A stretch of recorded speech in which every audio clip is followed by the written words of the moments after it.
You're listening to Trek FM. Want to join in the conversation and share your thoughts on this episode? Join the Babel Conference, our listeners' discussion group on Facebook. Just type BABEL into the Facebook search field, and we look forward to seeing you there. This is Steve Sansweet of Rancho Obi-Wan, and you're listening to the 602 Club.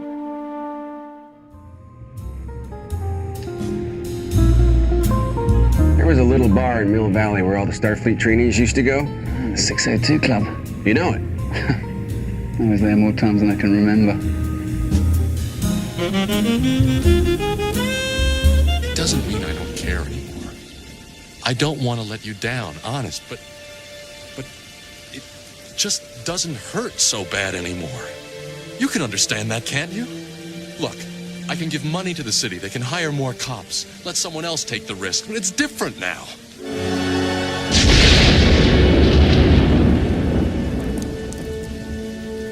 Please.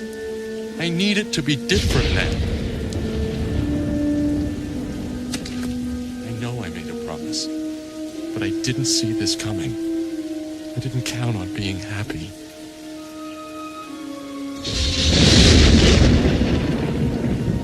Please, tell me that it's okay. Maybe they already have.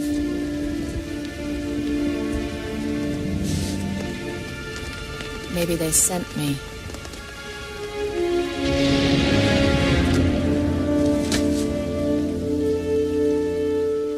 Welcome, everybody, to a special supplemental episode of the 602 Club. I am your host here, Matthew Rushing, and I'm very excited to be here to talk tonight, or today, or whenever you're listening to this, about Batman Mask of the Phantasm, which has just recently been released on a Blu-ray, completely remastered, looks fantastic in HD, and I needed a good friend to help me talk about this one, and I could think of no one better than the man, the myth, the legend himself, John Mills.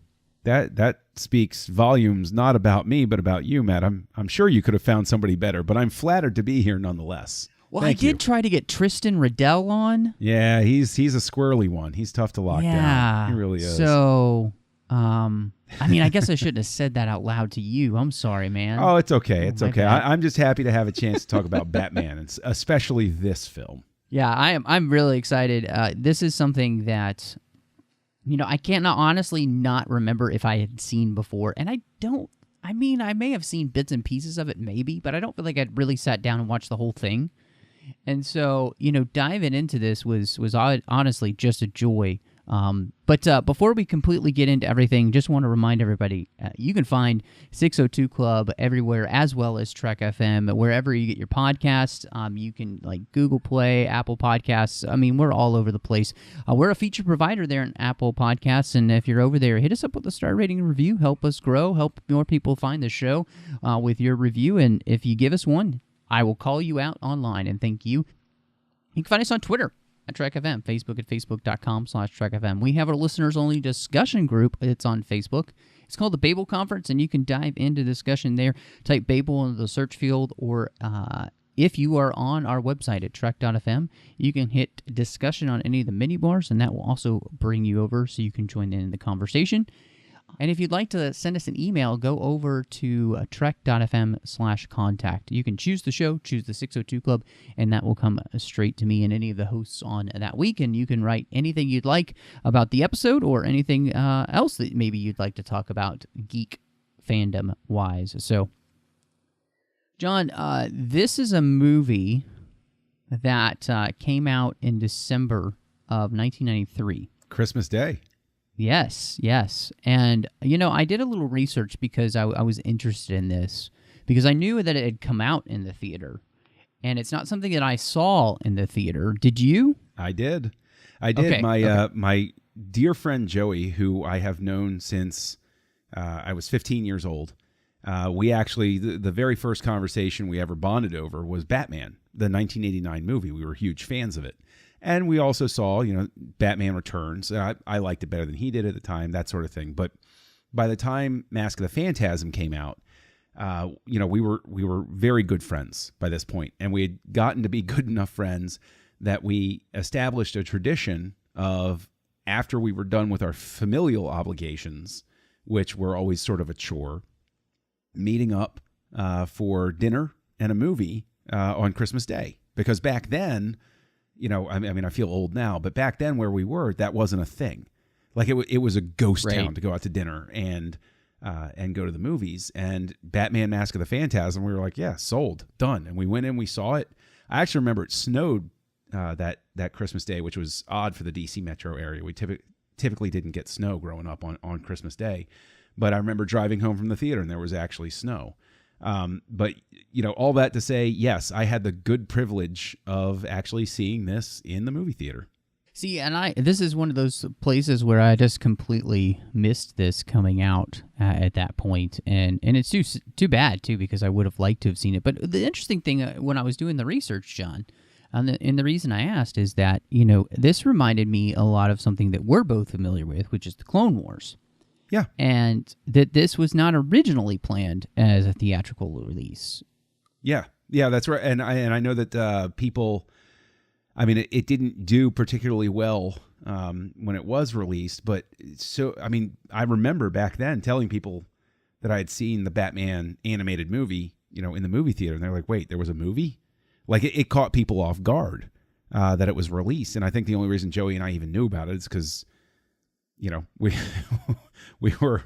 We didn't have social prospects other than going out to the movies with each other, so that's what it was. Well, and it's interesting that you say that too. That short notice that it was coming out did kind of lead this to be kind of a failure at the box office. But of course, once it came to home viewing, it became a cult classic. And I remember just a few weeks ago when this came out on Blu-ray, I posted that I had gotten it, and I had a few people contact me back on like Instagram and Twitter saying, this is still my favorite Batman movie.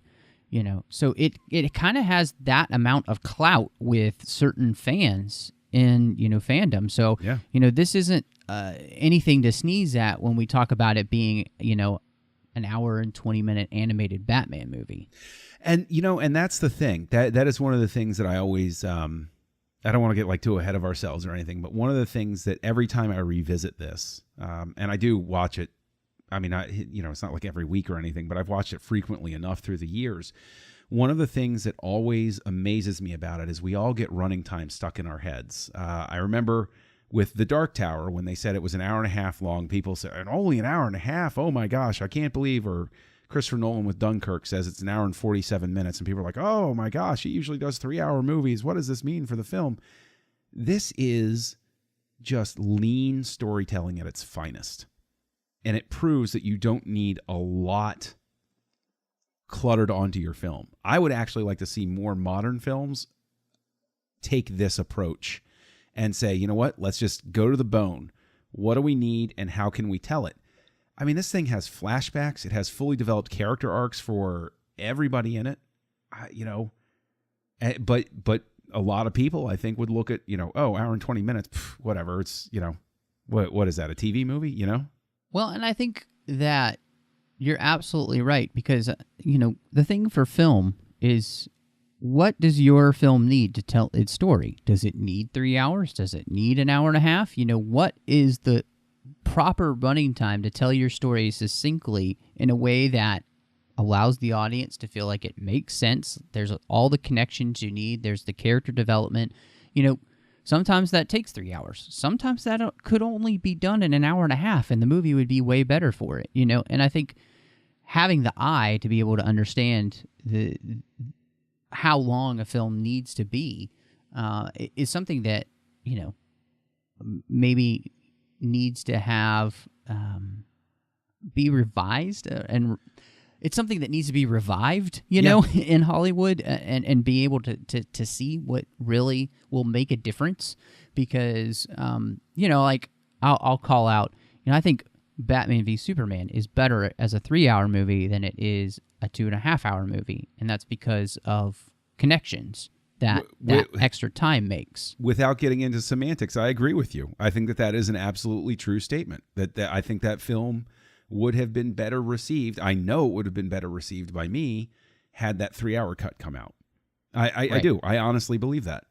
And and at the same time, like, I think of I just saw The Dark Tower, and I also think that movie would have benefited from some more expansion and understanding of the world because of how big the Dark Tower universe is, and not necessarily as being a novice, not fully understanding everything that's happening because there's not enough time for them to truly really explain it in a way that, one, doesn't feel like just boring exposition, but also makes me care more, Sure. So again, those are just two examples of where longer happens, but I think you're absolutely right. This is a film in which the running time is absolutely perfect. You don't feel like you need more to the story. And also think about how different the landscape is with films. And this is something where I think you and I and there are plenty of people who've had this discussion where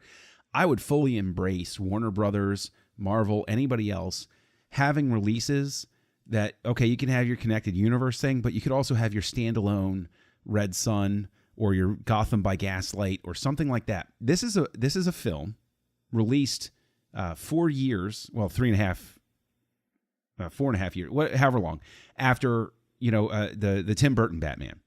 Totally different origin story for the Joker, different origin story for Batman, different touchstones, different layout of the landscape, different everything, and fans did not reject it.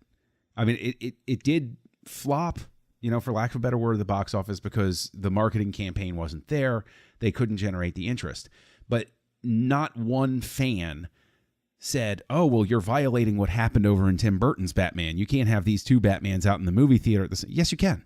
You can completely do this. And you have two independently good films that totally work. I mean, and if anything, Batman Mask of the Phantasm is better than, I'll go ahead and say it's better than Batman Returns, better than Batman Forever, better than Batman and Robin. Yeah. So it's better than three. I mean, you can get into the debate about versus 1989 Batman and stuff like that, but let's set that one aside. It's better than the other three movies released around it from 92 to 96. I mean, I'm just, for me personally, I would watch this much more than I ever would in 89. So completely agree. It's funny that we're talking about this, and it brings to mind right now the DC universe, where you have your TV universe and you have your film universe, and we're about to have competing versions of Flash, and I don't feel like anybody's really throwing a fit anymore, and people were a little upset because at the very beginning nobody could see Grant Gustin not being the Flash, but now from what I've heard, just listening to fans and on Twitter and everything like that, they're kind of being won over by what they're doing in the film with Ezra Miller. They're liking that portrayal, and it's different, but it really just goes to show it's like you just have to give things a chance. And this is a fantastic version of Batman, and it doesn't matter to me whether it connects or anything like that, because it's just a great, it's like those mini-series that you get in comics, like you were saying, Red Sun or something like that. Who cares if it's the actual origin story of Superman or Batman or whatever? It just tells a great story for the character, and it places where it doesn't have to worry about continuity. It's kind of like what they're doing with the Earth 1 stories, where they just come out as graphic novels right now, and they have one for Batman, Superman, Wonder Woman, Teen Titans. They're going to do a Green Lantern one, and it's just allowing the creatives to create different origin stories, different ideas. There have some similarities, but it also lets them just play with the characters without having to worry about continuity. And I think, that's what's fun, is just allowing a creative to be creative. And, the team behind the animated series for Batman definitely knew how to be creative, and, giving us kind of a Batman origin story in the 40s, which kind of references where Batman started, is just a fantastic way to go. And it is disappointing that more people didn't see it in the theaters, but I absolutely love that it became a cult classic. Yeah, this will sound weird, but it actually reminds me of Austin Powers, because that's another movie with the same friend Joey years later that I saw in the movie theater. And I remember in the movie theater there were not many people And we walked out and we said, man, that's a shame. This was a funny movie. You know, I wish more people would have seen it. And it got this cult following. And then you got the Austin Powers sequels, you know, off of that. I mean, Terminator, the original Terminator is the same way. It developed the cult following. And so I think the surprising thing for me was that the follow-up, I mean, the strength, this was so strong and it developed a following quickly. It's so strange to me that it wasn't able to leverage that into releasing a subsequent sequel.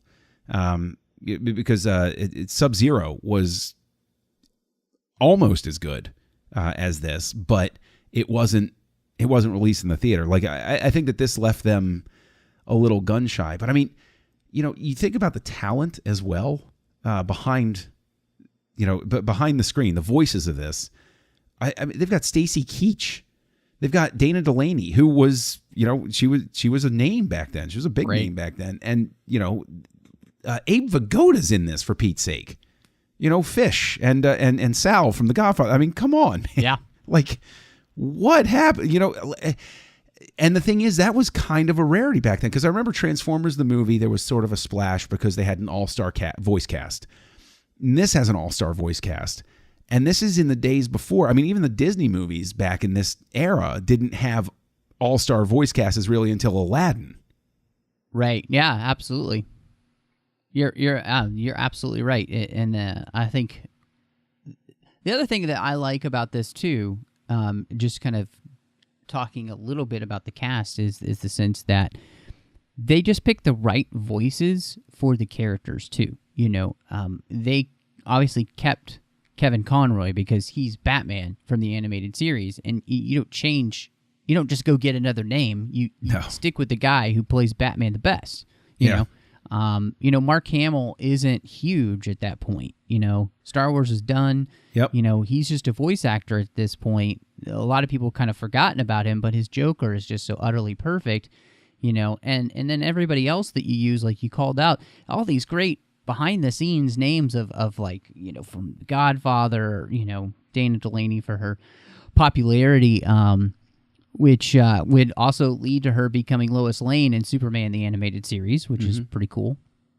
So, you know, I think it just goes to show that when it comes to voice acting, you don't have to have a big name if you just get the right voice.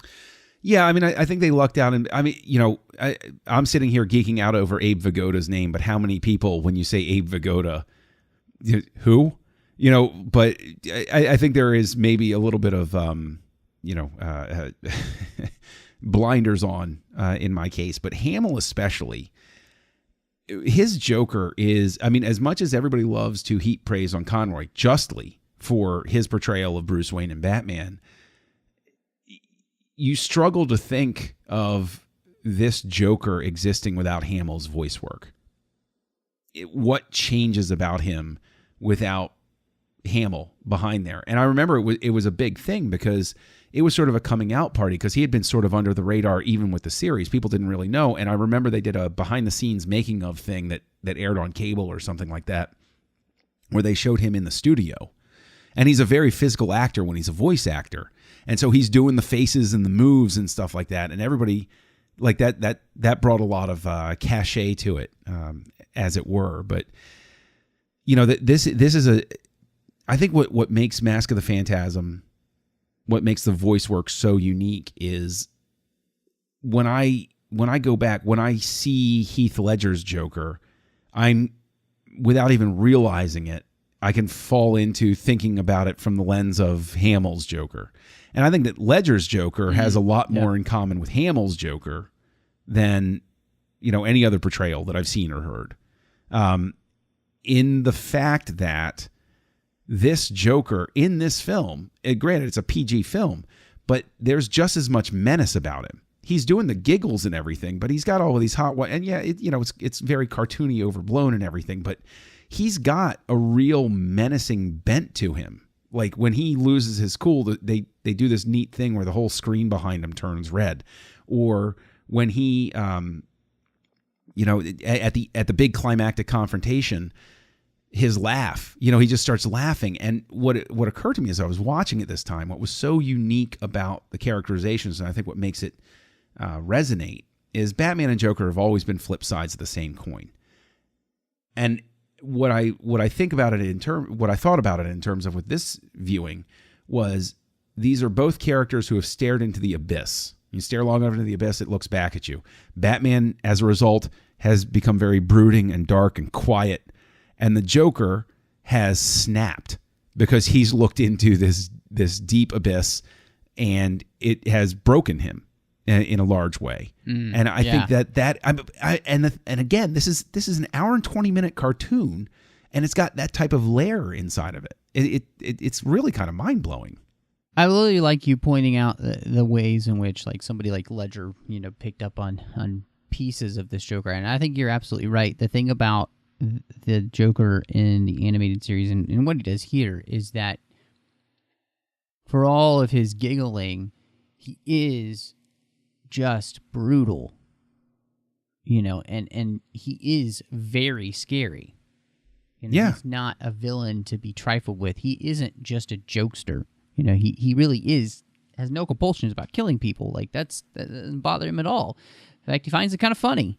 He enjoys just creating chaos, and that's exactly what he gets called on to do in this movie. And I think it's interesting the way that they work him into the story, and I feel like it works, really well. Like, well, there's only one person who can take on the Batman, and that's Joker, so we'll just call it the Joker, and everything goes awry once that happens. Well, yeah, but I mean, to speak to your point about, being a dangerous type of guy, he does, in fact, and I'm going to try to keep this as, if somebody hasn't seen it, and they're still listening, keep it as lean as possible, but he kills somebody with a specific thought that, because people keep mistaking Phantasm for Batman, he kills a person just to lure who he hopes is Batman into a trap. Like that is really like over the line demented type of stuff. And there is that menace to it. And it's so fascinating that this many years later that it still proves to be such a tricky proposition to adapt Batman and the Joker to the screen. And one of the recognized most successful versions of it was more than 20 years ago. And you really realize what lightning in a bottle it is to get it right, to nail it like that. Yeah, because, just to name a place where it didn't work was The Killing Joke that just came out.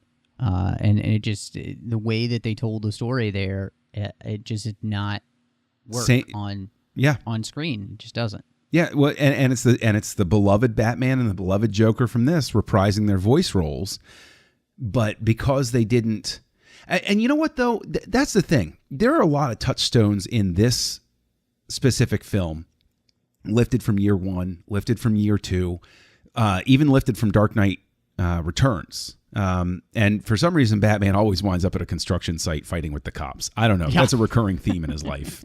He needs to look deep inside himself. He just needs to stay away from construction sites. Is exactly. Really what it is. Yeah, exactly.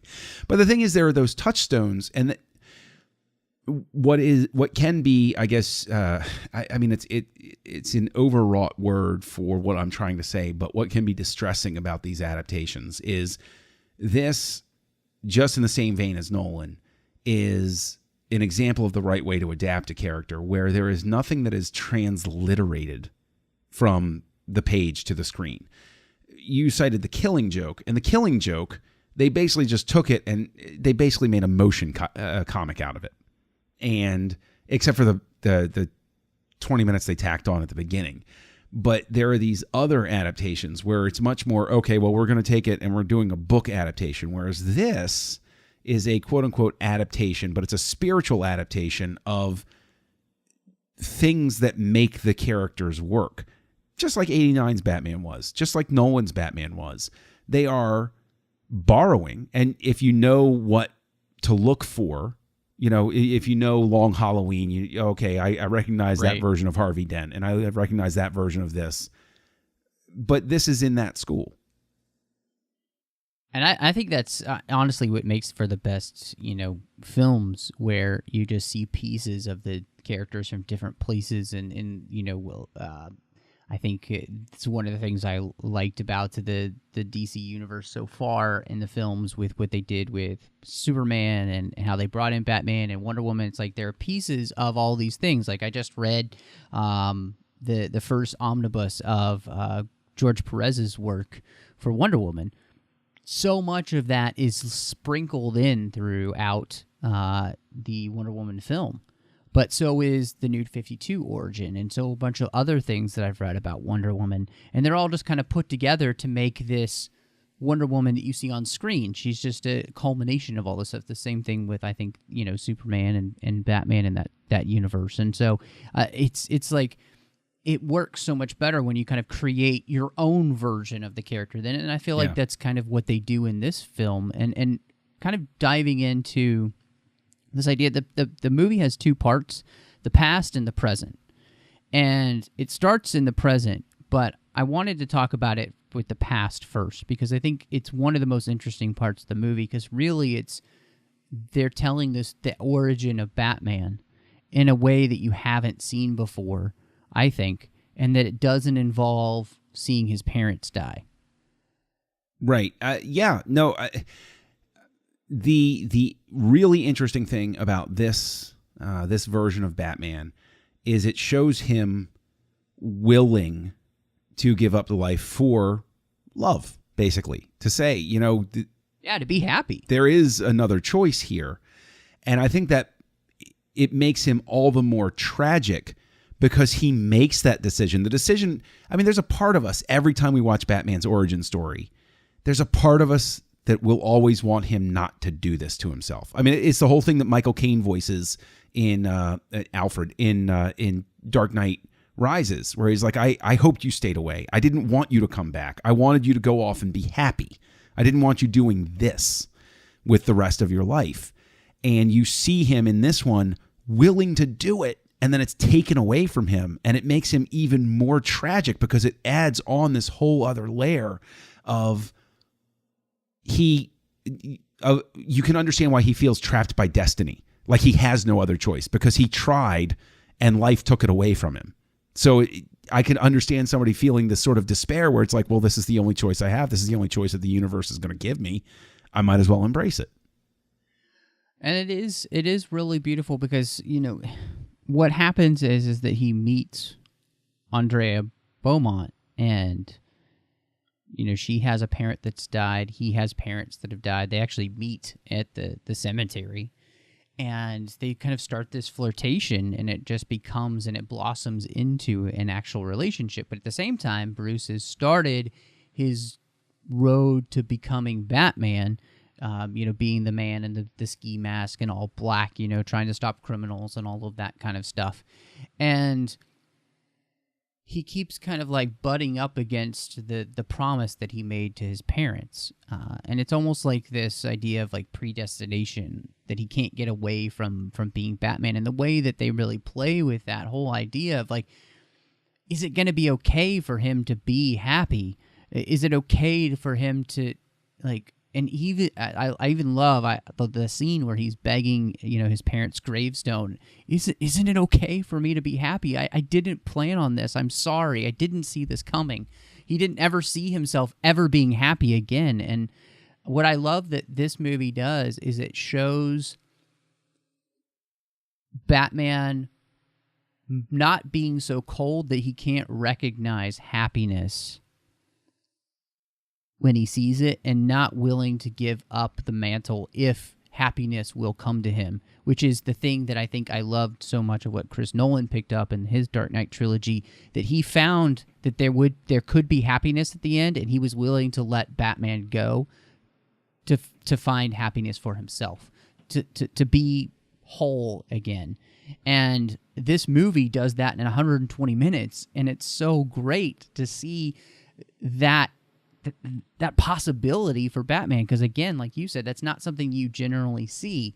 Or like, say, the DCU now, you see a Batman who has had that idea completely beaten out of him, and there's just nothing left but the cold, hard truth of like, this is who I am. And there's no other choice. Yeah, and I think that is something that is important to make Batman relatable and successful as a character is to make him human. Yes. And you know, that's not I'm not doing like a backhanded thing against Batman. That's not the intent there. But I think that's why, again, this is such a successful Batman is because he is willing to be human. But, even in that past, showing that there was somebody else who had pain, like it's interesting because it reminds you and reminds the character, reminds Bruce that there are other people who are hurting and they're dealing with it differently than you are. And what do you do with that? He's walking along tortured by this, and she's lost her mother. She, and eventually her father, very, tragically, as any loss of a parent really is. But he sees somebody processing grief differently than he does. And I think that is also an interesting thing in and of itself, because a lot of times with any Batman story, it's presented almost as if this is the only way a person could possibly handle grief like this. And instead, he sees that this is an option, that this is a choice. Right. And of course it plays into the present when he sees a mirror of his choice. Well, and the beauty of it too is that in that same scene where he's like in the rain crying at his parents', headstone, she comes to him and says, maybe it is okay. Maybe they sent me to you. And, and at that point, it almost feels like for him, I think as the character, that he sees like, maybe I could be happy and I could do this too. Like I don't feel like he feels like he has to completely give up being Batman, but it's like, he definitely, at least at that point, he feels okay with, he goes and proposes to her, and the only thing that gets in the way is her father leaving on business, because her father's been in business with some really bad people and gotten them into a lot of trouble, and they leave for Europe, and that's the last time that he sees her. With the Dear John letter that he gets. I'm sorry, the Dear Batman letter right. that he gets. Well, it's interesting to me too, because you mentioned the father, and he's involved with unsavory people, and this is something that sort of returns. Batman Returns is there's always an organized crime element that Batman is up against, and do you think that might have anything to do with almost a people being uncomfortable with him going up against individual criminals? I mean, obviously he has to in the beginning, but there's always this effort, and it's here too, to tie Batman into a fight against organized crime. Whether it's the mob or Penguin's circus gang or the League of Shadows, there's always an organization that he's going up against. And it's very interesting to me because this is one of the times where it ties in best, where it really works best. Like 89's Batman, there's a mob element, but it feels a little anachronistic with what you're going for, and then the Penguin Circus gang and stuff like that. But this is so organically a part of the plot because it's not just him going against the mob again. It's that the mob specifically takes something away from him that is very unique and special. And so I just think that it's interesting because there seems more an effort to make this a personal sort of situation for Batman and the mob than just you're the mob and therefore you must go away. Right, because there is a point in the movie, too, in the present, where they talk about how Batman's never really come after us, Like, he's always kind of left us alone, and right. Which is an interesting thing. And the moment that this Phantasm shows up in the present, and they think it really is Batman trying to, like, pick them off one by one, they're completely shocked because this isn't how Batman's worked before. Right. Well, he hasn't killed them. He hasn't killed any of them. Catch and release. Yeah, And so, yeah, no, you're absolutely right. It just creates a very nice flow. And I remember, just kind of seeing this for the first time, really, when it started doing the flashbacks, I was like, oh, whoa, that's so cool, because I didn't really expect that. And the way in which the two stories intertwine with each other, I thought was really well done, because when we do get to the present and the Phantasm is making Batman look bad by killing the mobsters and wearing a costume that makes them look enough like Batman, so that of course the media just plays it off. Oh, it's Batman, and so do all the the council members and everything. And the only one who's standing up for him is Gordon at that point. He's like, Batman does not kill.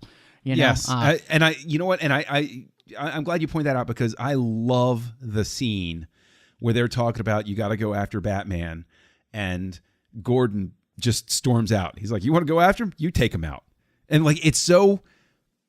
Gordon has a pretty small part in this Batman film, but it's very impactful and it's very meaningful, because he's the guy who won't give up on. It's the person who sticks to believing in somebody even when the crowd turns against them. He's the one that says, no, I know that this isn't the case. You guys don't have all of the pieces. Something's not right here, and I'm not doing that. I'm not taking part in this.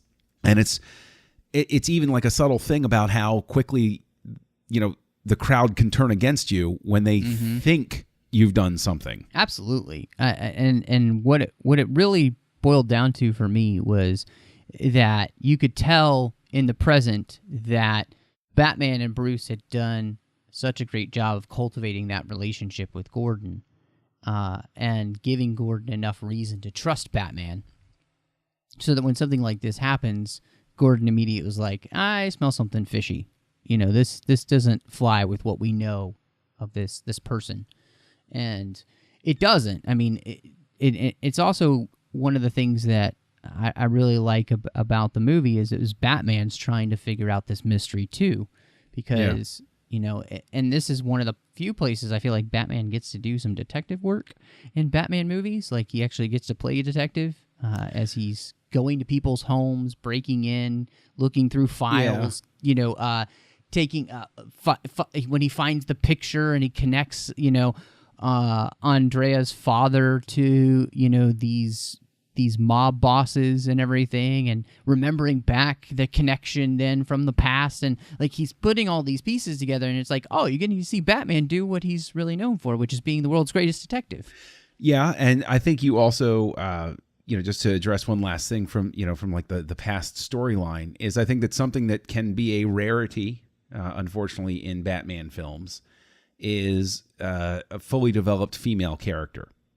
Mm-hmm. It's become more of a focus in recent times, but I think it's very noteworthy with Mask of the Phantasm that 24 years before we're having these conversations about representation and showing women in more capable light in superhero films, this came out and there was no fanfare about it. It was just done. And nobody rejected it. Nobody pushed back against it. Nobody said, oh, this is cause. Everybody just said, oh, good. Hey, great Batman movie. And Andrea is a really interesting character. There was nothing. Nobody batted an eye. Right. Well, and it's something that's so great, because in the past and in the present, she's a fantastic character, and she has a whole arc as well. And again, in the end, she becomes that mirror for Batman, how you take your life and what choices you make because of what's happened to you. And because of what's happened to her, spoiler alert, she's the Phantasm, because all of these mobsters are responsible for the death of her father, and she's had enough.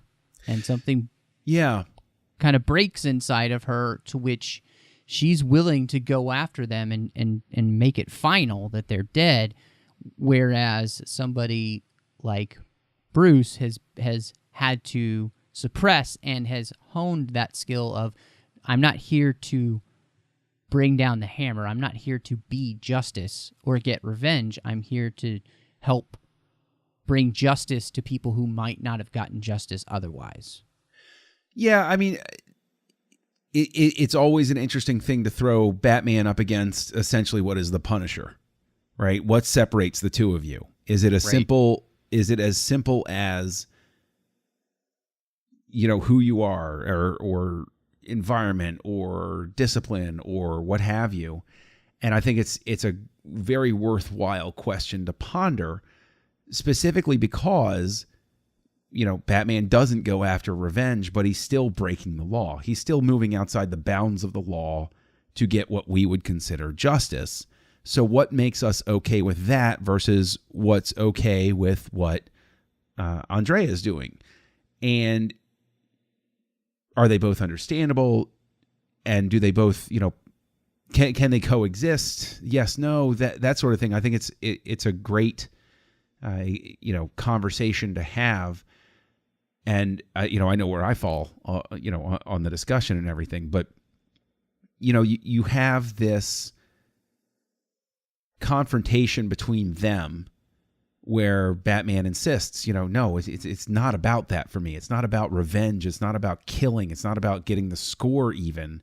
It's about justice, stopping these people from doing terrible things. And you see that reiterated when the Joker does come into play and Batman's fighting him instead of her. She's going to kill the Joker, and he's going to stop, you know, to get involved, to tell her to stop, and all of those sorts of things. And the thing is, he doesn't want to kill the Joker, but when it comes to that point where it looks like there's no choice, and the Joker says, "You fool, you'll kill us both," Batman says, "Whatever it takes." He basically makes it very clear, this is your choice, Joker. I'm just going to stop you. If that means we both die, then we both die. But I'm not going to, by my act, just kill you outright. And I think that, even because you have the whole conversation about revenge versus justice versus vigilantism, and then is that what makes Batman different? Is that he's simply meeting with necessary force sort of thing. You know, like he's willing to wipe himself out if it's what's necessary to keep the larger badness from happening. Right, and I think that on the question, that kind of question, you know, revenge, justice, all that kind of stuff, which is it's so perfect for the character of Batman to be able to have those discussions, and this film does such a great job of bringing them up with the Phantasm thrown in there, and it being Andrea, and so you're having to ask all these questions because she's mirroring Batman and everything. I think the thing it becomes is that Batman is willing to sacrifice his life to save others, even if that means his own life is taken, and if that's what it means to stop the villain. And the villain might die too, but that was their choice. And so, but in the end, it's that self-sacrificial key, you know, and that's what sets him apart from somebody like Phantasm or the Joker or, you know, anybody he's trying to stop, is because the reason he's doing this is to benefit others. Not necessarily just for, you know, his own benefit. And like you said, being willing to make that ultimate sacrifice, if that's what it takes, you know, that's a key component to putting him on more the light side than the dark side, if we want to put it that way. Yeah, and the Joker even has a laugh at the expense of that at the end, although you again, you know, it's a continuing conversation, but the Joker throws his hands up. He's like, okay, I give up. You know, that's how this works. You know, I give up. You get to take me in. And it's her that's like, nope, not good enough. And like, you know, there's this beat where he's like, no, that's not how this works. Like, we do this. This is a thing. And I also, you know, as weird and as you know, funny as this might sound, one of the things that I really enjoy most about this film is that the Joker takes damage. He gets a tooth knocked out. And I don't know why, but it's always one of those things where it's like you're so used to seeing the Joker's smile untouched. And then simply make the choice to have him with his iconic Joker smile with a missing tooth. I just think I know that's a little bit of a detour, but it's like it's in that scene when he's sitting there and his tooth is missing. I think it's such a fun little add-on to everything. Well, this is the interesting thing too. I wanted to ask you something because it really bothered my wife when we watched this, and she's like, "How does the Phantasm? How does that work? Like, I don't understand. Like, what?" And they don't really explain it in the movie whatsoever. They kind of make some references to it's some kind of techno babble, basically. I mean, the mist has certain properties or whatever like that, but right. But she was just really bothered by that. And I thought it was funny because it is something that we've gotten so used to in our comic book storytelling these days. And I blame Marvel for this, is that they have made everything a technology to explain how something works. And whereas, especially if you're reading the older comic books, it's just a thing that would happen. And you didn't need it explained that a character could appear and disappear like this. It wasn't. That's not where we are. And again, I really do. I blame Marvel for making everything some sort of scientific explanation. I mean, even Thor is not even a god. He's just some alien with powers. I won't lay all of the blame squarely at Marvel's feet. I think they're the worst offender in current times. But I think that what it is I think that I don't regard 24 years ago was too long a time ago, but that's just because that's not how long I've been. I've been on the earth longer than that. But in that time, I remember, I can project myself backwards and remember, for me, it's like the magician's tricks. There were always people that wanted to know how the magician did the trick. I never did. The magician does the trick. Oh, how did the magician do the trick? Well, sometimes I want to know, and sometimes, wow, that's neat. I don't want to know. I want to preserve that. I don't need to noodle through. And I think that the mindset and the development of that in movies is parallel. But I definitely also think that, I do agree with you that Marvel movies have sapped some of the magic out of it. Mm-hmm. At the expense of being quote unquote believable. And Mask of the Phantasm and movies like that. And the thing is, you got to lay a little bit of blame on Nolan as well, who strictly adhered to, realism with a twist. Everything had to be believable because he wanted to set it in the real world. And that's fine, but that's his choice, and it doesn't need to apply to every choice. Absolutely. And there's still a little bit of magic to it anyway, because, we could all make the joke to the end of time is, where does Batman get? Like, I would love to do a comic book series where all it is it's all of the moments where Batman quote unquote disappears, and you find out that he's just like hiding behind a trash can until people leave or something like that. Yes, absolutely. No, I think you're so right in calling that out, because again, that was Nolan's choice. Like, he did that on purpose because that was the point of his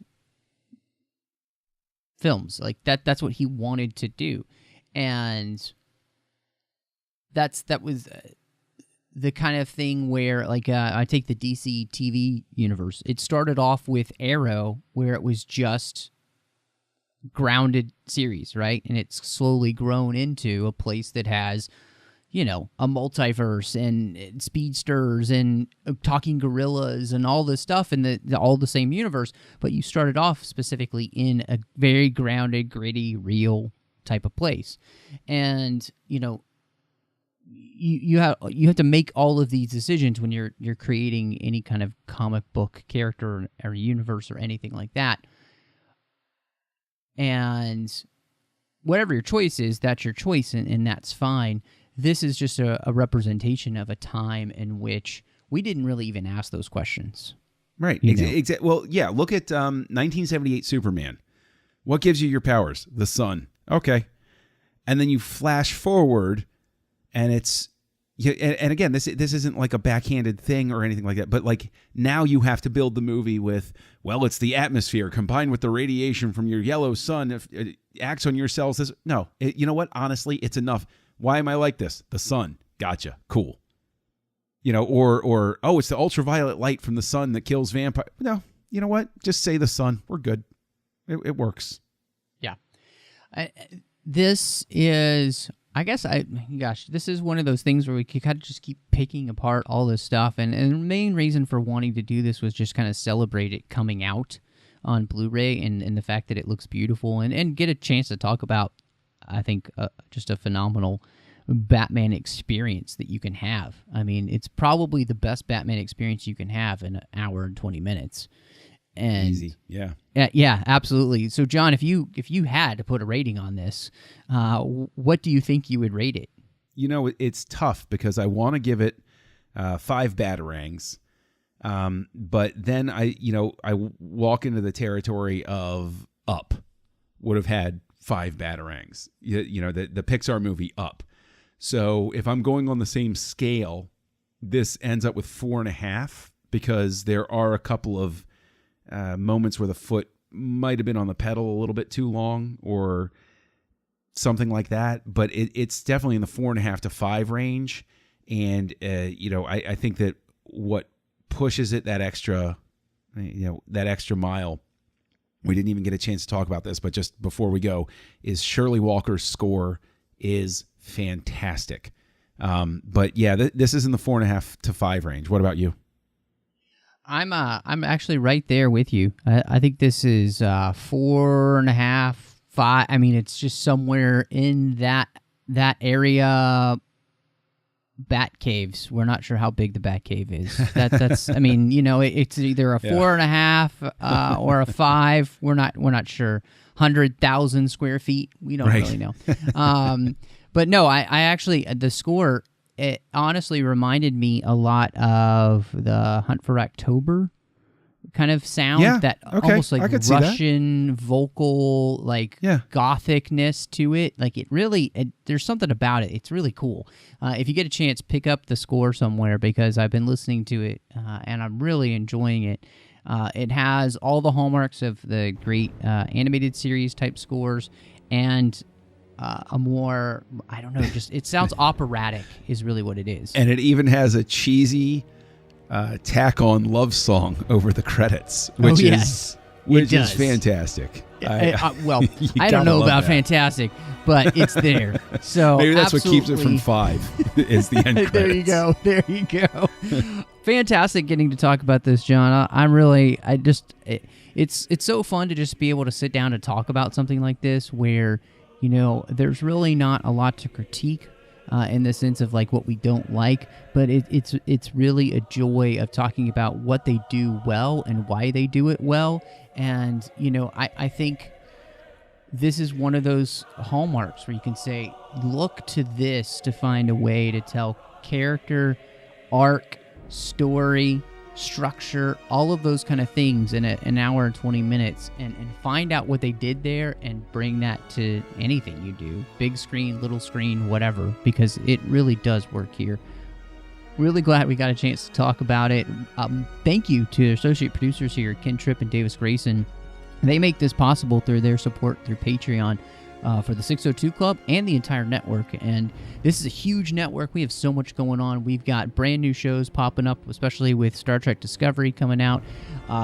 It takes a lot to run this network. It is very expensive, and we definitely need the support of the listeners because if you notice, this is also ad-free.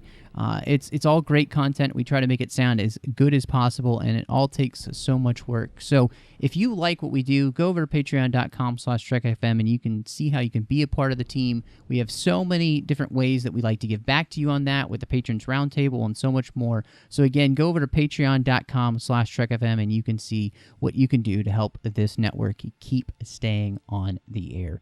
Now, John, before we do get out of the 602 Club, by the way, glad to have you back. Let everybody know where they can find you. I mean, you are just a podcaster about town with all you're doing, so let everybody know where they can catch up with you online. Well, I'm always pleased to be here, Matt. You know that. And you can find me. I'm Kessel Junkie. That's my name out there on the social networks. You can find me right here on the Trek FM network, co-hosting Stage 9 with Mike Schindler. Speaking of Mike Schindler, I'm over on the Nerd Party Network, co-hosting Great Shot Kid. Nerd Party Network, I'm right there with you, Matt. Aggressive Negotiations, a Star Wars podcast where we talk about, as much as we love Batman, I think Star Wars that might be even a little bit bigger of a love of ours. So we talk about that on a weekly basis. And free floating on no network, I am on Words with Nerds with my pal Craig. And you could find me, if you'd like to check up with me, on Twitter at MattRushing02. I'm on Instagram with that same name. I'm here on the network doing The Orb with Chris Jones, talking about Star Trek Deep Space Nine. I am on the Nerd Party Network with John with Aggressive Negotiations, as he said, but also doing Owl Post with Drea Kaufman, talking through each and every chapter of Harry Potter, so check that out. And then on the To Be the Church Network, you can find me doing Cinema Stories, where we talk about film through the lens of faith. Have a blast doing that show. In fact, just talk about Batman on that show with Batman v Superman, so make sure you check all the shows out we've done so far. And you can find those, my shows or John's shows, anywhere you can get your podcasts. Thank you so much for joining us, and y'all come back now, you hear?